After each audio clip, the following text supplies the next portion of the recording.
శ్రీకాకుళం చాపురం భూ కబ్జా కేసులో కీలక పరిణామం చోటు చేసుకుంది. మాజీ శాసనసభ స్పీకర్ తమ్మినేని సీతారాం కుమారుడు Chiranjeevi Nag Srikakulam judicial first class magistrate కోర్టులో స్వచ్ఛందంగా లొంగిపోయారు.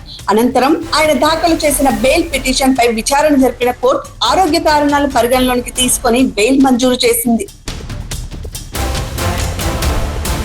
చాపురం భూ కబ్జా కుట్ర కేసులో చిరంజీవి నాగ్ ను A5, మాజీ స్పీకర్ తమ్మినేని సీతారాం ను A6, ఆయన భార్య వాణిని A7 గా పోలీసులు చేర్చారు. ఈ కేసులో బతికే ఉన్న భూ యజమానిని మృతుడిగా చూపిస్తూ నకిలీ మరణ ధృవీకరణ పత్రం సృష్టించి నకిలీ వారసులతో కలిసి ఆ స్థలాన్ని చిరంజీవి నాగ్ పేరిట అక్రమంగా రిజిస్ట్రేషన్ చేయించుకున్నారనే ఆరోపణలపై పోలీసులు కేసు నమోదు చేశారు.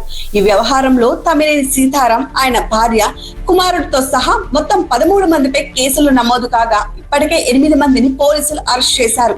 వారిలో పలువురు నిందితులు బెయిల్ పై విడుదలయ్యారు. అరెస్ట్ తప్పదనే ఉద్దేశంతో తమ్మినేని సీతారాం, ఆయన భార్య వాణి, కుమారుడు చిరంజీవి నాగ్ కొంతకాలం అజ్ఞాతంలోకి వెళ్లారు.